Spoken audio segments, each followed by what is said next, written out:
पिछले 70 साल में जो अलग अलग सरकारें आई, उन्होंने अपने संबंध विदेशी अलग अलग देशों से मजबूत किए। हर सरकार ने मजबूत करने की चेष्टा की। आज उसका नतीजा है कि विदेशों से आपको मदद मिल रही है। हम आपकी सवाल आपसे पूछ चुके हैं आपकी अपनी नीतियों का, और बार बार पूछेंगे आपसे, क्योंकि विपक्ष अगर ये सवाल इस वक्त पे नहीं पूछेगा तो देश हमें भी माफ नहीं करेगा, और हम अपने कर्तव्य से बिल्कुल आंख नहीं मूंद सकते। हम आपसे अगर सवाल इस वक्त पे नहीं पूछें और आपको रोक कर बोले नहीं कि भैया गलत कर रहे हो, कुछ ठीक कर दो, जैसे डॉक्टर मनमोहन सिंह ने पत्र लिख के इन्हें याद दिलाया कि इस तरीके से करना है, मानी उन्होंने बात। तो 70 साल में अलग अलग सरकारों ने संबंध बनाए देश विदेशों में। आज आपने तो ऑक्सीजन से लेकर रेमडेसिविर से लेकर वैक्सीन से लेकर सब कुछ बाहर बेचने की अनुमति दे दी, और अगर आपसे कोई सवाल पूछे तो कहते हैं साहब ये तो मास्टर स्ट्रोक था, देखिए अब वहीं से ऑक्सीजन आ रहा है, वहीं से रेमडेसिविर आ रही है और वहीं से वैक्सीन आ रही है। ये किस तरह की विदेश नीति है मोदी जी आपकी? जो सार्वजनिक स्रोतों से जानकारी हमको आपसे मिली, आपको भी है ये जानकारी, लेकिन मैं फिर भी बताऊंगा। 40 देशों से आज हमें राहत की सामग्री आ रही है। 1.25 लाख रेमडेसिविर के वायल 2 मई को अमेरिका से आए। 9,000 रेमडेसिविर के वायल बेल्जियम से आए 2 मई।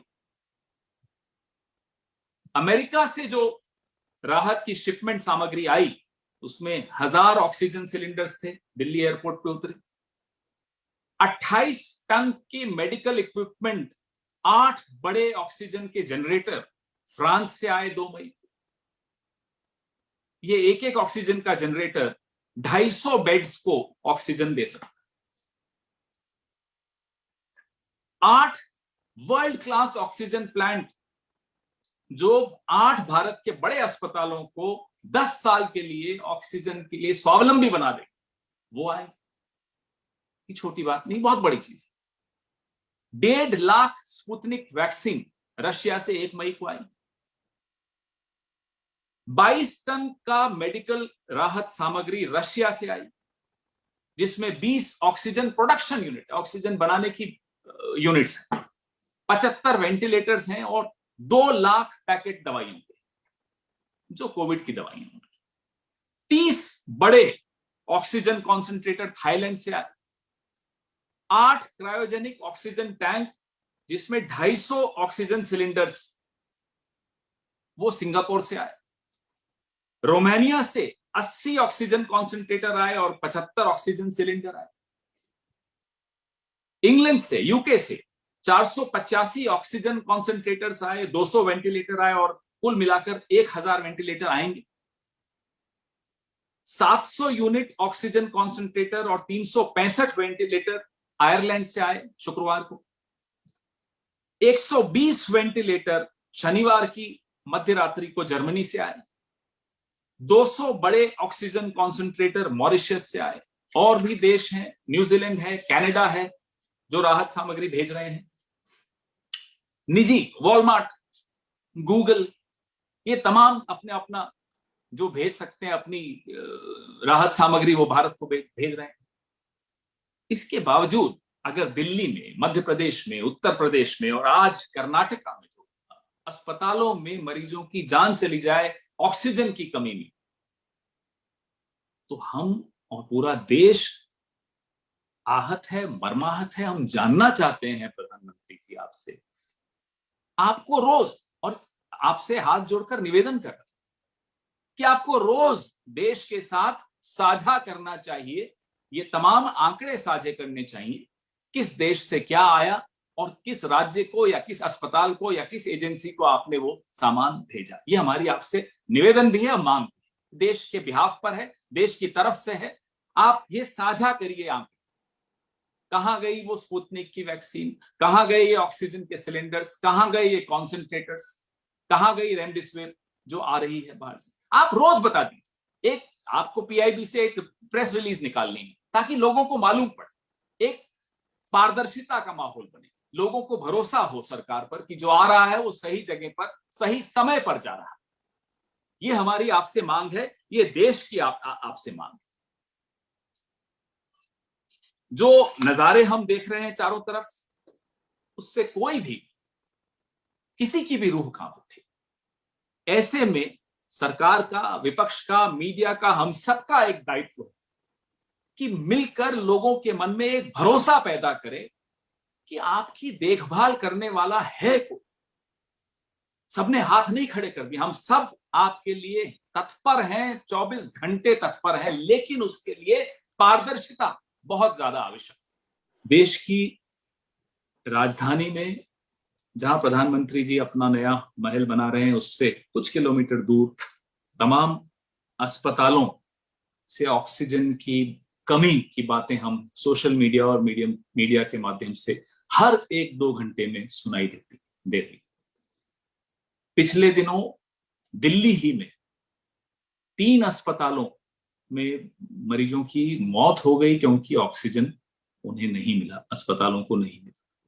बड़े बड़े अस्पताल हैं, नामी अस्पताल हैं, अगर उनकी यह स्थिति है देश की राजधानी में, तो आप सोचिए कि दिल्ली से बाहर छोटे शहरों में क्या हालत है। जो हाल ऑक्सीजन का है वही आप वैक्सीन का देख रहे हैं। हम बार बार हमारे स्वास्थ्य मंत्री अपनी पीठ थपथपाते हैं और बार बार कहते हैं कि साहब विश्व की सबसे बड़ी टीकाकरण की मुहिम भारत में चल रही है। ये कैसी टीकाकरण की मुहिम है जिसमें टीका ही नजर? ये क्या माहौल है कि जिसमें सेंट्रल विस्ता तो आवश्यक सेवाओं में आ गया, लेकिन कोविड का टीका 3 से 4 महीने बाद आएगा। आधार पूनावाला जी लंदन में हैं, तरह तरह की उन्होंने बातें की हैं जिस पर आप सबका ध्यान गया ही होगा। जो स्थिति ऑक्सीजन और वैक्सीन की है वही रेमडेसिविर की भी, जो दवाई है अलग अलग। पूरे देश में आप सोशल मीडिया खोलेंगे सुबह से रात तक, सिर्फ और सिर्फ यही लोग SOS मैसेजेस चारों तरफ फैला रहे हैं। और जैसा कि मैंने उस दिन कहा, स्वास्थ्य सेवाएं ऐसा लगता है अब इस देश में सोशल मीडिया से चल रही हैं, सरकार से। आपने यह भी देखा कि जब दूतावास मदद की गुहार करते हैं तो किस तरह का रिएक्शन देते हैं, किस तरह की ट्वीट्स आते हैं एस जयशंकर जी से। देश को बड़ा अपमानित करने का काम कर रहे हैं एस जयशंकर जी। ये माहौल ऐसा नहीं है जिसमें आप इस तरह की टिप्पणियां करें। आप सवाल पूछ रहे हैं दूतावास से कि आपने क्यों मांग लिया, आप सवाल पूछ रहे हैं कांग्रेस पार्टी से कि आपने क्यों दे दिया। अपने आप से सवाल पूछिए ना कि आपसे क्यों नहीं मांगा, कि स्थिति क्यों आई कि आपके अपने सांसद, भूल जाइए दूतावास में, ये स्थिति क्यों आई कि आपके अपने सांसद आज मजबूर होकर ट्वीट कर कांग्रेस को टैग करके ऑक्सीजन की मांग कर। तो ये सवाल आपको किसी और से नहीं पूछना, तलब मत कर दीजिएगा उस सांसद को। एस जयशंकर जी, हर्षवर्धन जी आप तो यहीं के सांसद। ये सवाल आपको अपने आप से पूछना, क्योंकि इतना बड़ा सवाल है, इसने इतनी लोगों की जान ले ली है कि हम कांग्रेस के हों या भाजपा के हों मायने नहीं रखता। हम लोगों की जान बचाने के लिए कोशिश कर रहे हैं। आपको ये सवाल का जवाब देना पड़ेगा। आप देखिए सरकार ने वैक्सीन का ऑर्डर कब प्लेस किया, आपको उत्तर मिल जाएगा आपके प्रश्न का कि कितनी गंभीरता से सरकार ने वैक्सीनेशन को लिया है। आप आधार पूनावाला के इंटरव्यू को देख लीजिए, आपको अंदाजा लग जाएगा कि कितना गंभीरता से लिया। आप छोड़ दीजिए, अड़ोस पड़ोस में सोशल मीडिया पे दोस्तों के साथ व्हाट्सएप पे पूछ लीजिए क्या अनुभव रहा उनका वैक्सीन को लेकर, आपको उत्तर मिल जाएगा। सरकार गंभीर नहीं है, समस्या इसीलिए इतनी गंभीर बनी। आपने रूरल एरियाज के बारे में बोला, मैं रूरल एरियाज पर भी आऊंगा। जो आंकड़े हमें और आपको मिल रहे हैं, दिखाई दे रहे हैं कि अस्पतालों के आंकड़े हैं। मैं सिर्फ अभी तो दिल्ली की बात कर रहा हूं, छोड़ दीजिए उसके बाद बाकी बात करते हैं। पहले मैं दिल्ली की बात करूंगा, जहां हम और आप बैठे हैं, जहां प्रधानमंत्री बैठे हैं, जहां मुख्यमंत्री बैठे हैं, हर्षवर्धन जी बैठे हैं और शायद जयशंकर जी भी बैठे हैं। ये आंकड़े हमें और आपको जो मिल रहे हैं, ये वो हैं जो टेस्ट हुआ और अस्पताल गए।